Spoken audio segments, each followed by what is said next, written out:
Hey friends, what's up? Welcome back to the channel. In today's video, I'm going to be sharing with you a little bit of a progress update when it comes to planning and my organization style and all of those things, just keeping myself accountable, but also I know you really love my planning videos. Those videos always do well on my channel. And I also did an Instagram poll recently where a lot of you said that you like to see more productivity videos, so here I am doing a productivity check-in. I think it'll be really helpful for those who are kind of doing the same planning style as myself, and maybe you need a little bit of adjustment or you need a bit of a refresher.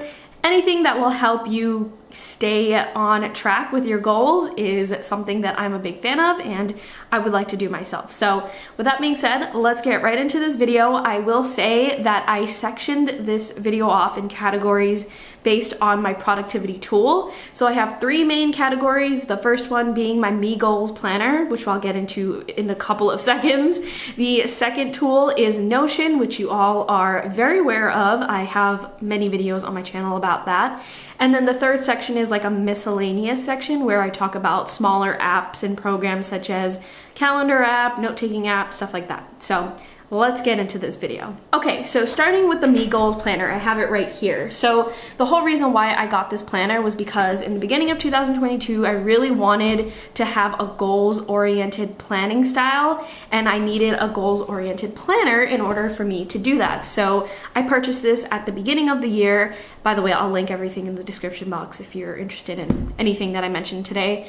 But yeah, I got this goals-oriented planner so that I can visually see large goals, and I have very large goals this year. Did a whole video on it.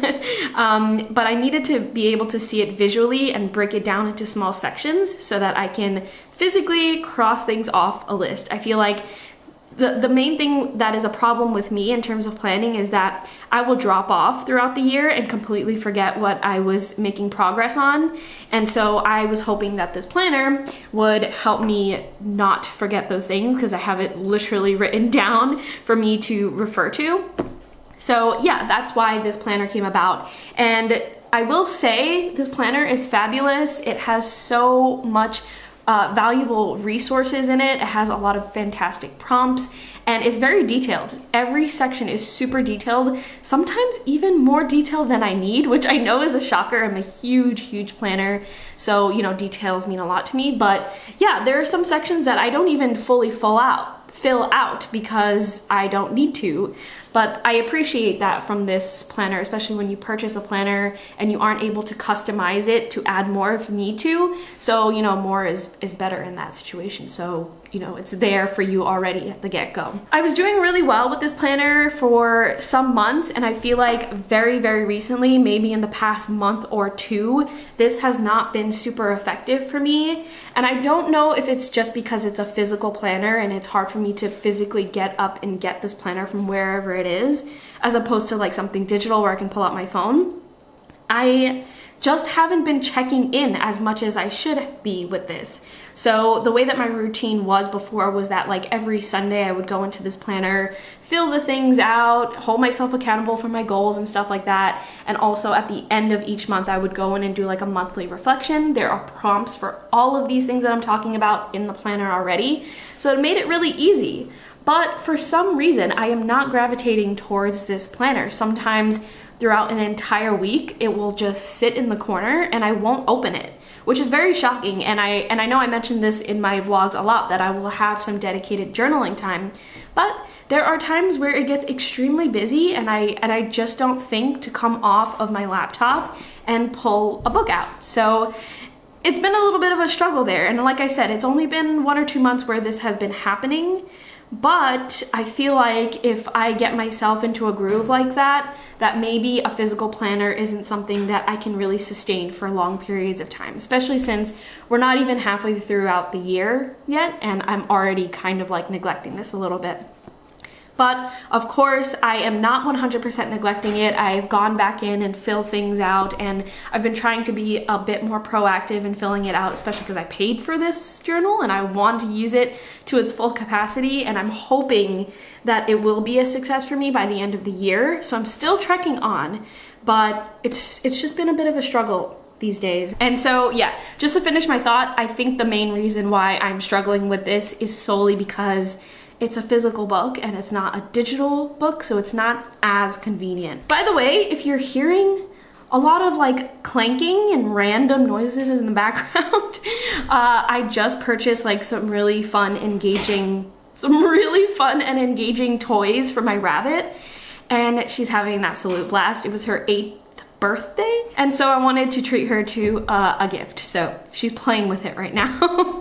Of course, as soon as I start talking, right? But moving on to the next platform, that is Notion. You all know I love Notion so much. Notion has been one of the best platforms that I have used in recent time for me to do planning. Like, I was at a very long stretch of time where Notion had me on top of my stuff. I went in there every single day. I went in there multiple times a day, and I just felt like my whole world was in there in a positive way, so that I could always rely on Notion for my dailies, my weeklies, all of the things, all of the resources.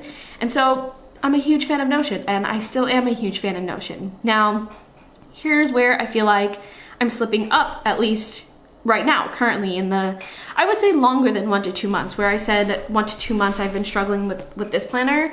I would say even longer with Notion. And I think it's because I took myself out of the habit of checking into Notion frequently and started telling myself, don't constantly check into Notion. You have this planner. And so I kind of forced myself to stop checking Notion. Therefore, I have stopped checking Notion quite often. Like, sometimes I won't go in it for like a week as well. And then that becomes a problem because I'm not checking into Notion. I'm not checking into this planner. Therefore, I'm not checking into pretty much anything. I'm just relying on my memory at this point. I still think that Notion is a fantastic tool for me, and I still want to use it because, like I said, I had never been so much more productive in my adult life until I started using Notion. Notion was just like incredible for me, and I feel like maybe that should have been a moment where I said, like, if it's not broken, don't fix it kind of thing when it comes to this physical journal. So I think what I need to do now is put myself back into Notion and find more interactive and immersive ways for me to use Notion again and train myself to use Notion again. Because like I said, Notion is fantastic. It's also really convenient. I can pull up Notion on my phone. So if I'm having a walk, if I'm out somewhere, if I'm in the car, I can pull up Notion. But if I'm trying to keep track of my goals in a physical planner, it's not as easy. I feel like I'm dissecting a lot about how I feel right now, and how I'm feeling is that maybe I don't really love this, and I'm trying really hard to, but my heart is just 100% into Notion. And you know what? If that's the case, that's totally fine, but we'll see what happens. We'll see in my next progress update video. Okay, and then the last section are my miscellaneous programs, like my calendar app, my to-do list app, stuff like that. For those programs, I use Google Calendar and I use Google Keep. Google Keep has been something that has been part of my life for many years, and it's because it's so easy. It syncs with all of my Google accounts. It can be a widget on my phone. It is a widget on my phone. It's actually 2 widgets on my phone. But it's essentially like a to-do list app. And I've talked about this app before in the past with like previous videos. Sorry if I'm plugging in so many different former videos. I just want to reiterate that I've talked about this before, so I don't want to bore people who have already heard it. But anyway, yeah. I still continuously use Google Keep. Google Keep is the best. I love it for simple to-do lists, grocery lists, things that I have to do on the weekend, projects that I'm working on that I just need to quickly refer to as opposed to an entire spreadsheet. Sometimes that convenience, that double convenience of not only is it digital, but it's just a simple checklist, is so monumentally helpful, especially when you have so much stuff going on. Still using Google Keep still holds me accountable, and I feel like Google Keep will always be part of my planning style no matter what. I can't live without it. It's got an archive of like thousands of notes that I've taken over many years. So yeah, Google Calendar is also something that I use here and there. I used to be a big time blocking person, so Google Calendar used to be my life. Google Calendar used to be my Notion once upon a time. But nowadays, I only use it for meetings, so I don't really use it for anything else aside from that. It, of course, has reminders for whenever I have meetings, and sometimes I use it for reminders. So like on the weekend, if I have to get some work done that I typically wouldn't remember because it's the weekend, I'll do a quick Google reminder in my Google Calendar, and it will send me a notification, almost like a text message, that will remind me like, hey, it's Saturday, but you have to film this reel. And it works so well for me. I actually have some recurring reminders. So they're like recurring text messages that always come up every Saturday morning and stuff like that. So really love those programs. I highly recommend if you need something that's very simple, very accessible. Okay, so that is my progress for you right now when it comes to my productivity, my planning style, my organizational style. As you can tell, I am currently in a rut, and as I've already mentioned, this happens to me really often. It happens to me every year, actually, during the midsection of the year. I guess you could say I get so distracted by just life things and getting busy and being into the thick of things that I drop off on some planning techniques that I'm otherwise usually on top of in the beginning of the year and the end of the year. But I'm currently in a rut, and it's just a good time for me to come back to my original planning styles that I had at the beginning of the year, see what's working, see what isn't working, and then just move forward. I think I discovered while chatting with you in this video that perhaps this planner isn't doing the best for me. But like I said, I really don't want this journal to go to waste. It was extremely expensive, and I waited a really long time for it, and it is a fantastic journal.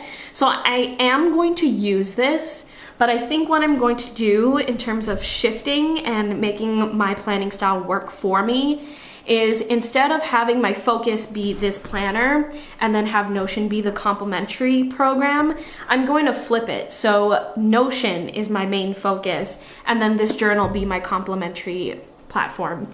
I just feel like it seems like the right direction to go into after talking about the pros and cons that I'm currently working with right now. And we'll see how that goes. I will let you know in another progress update if you're interested.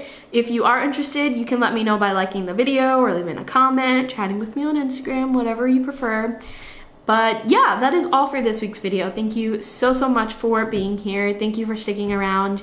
And let me know how your productivity is going right now. If you resonate with me and you have like rut moments throughout the year where you just like completely fall off, and it's totally okay to feel that way, but let me know if you have an idea of what that feels like, because sometimes it feels like what am I even doing? Am I even doing anything right now? And it can sometimes feel like autopilot, which is something I try to avoid a lot. So anyway, thank you once again for being here, and I'll talk to you in next week's video.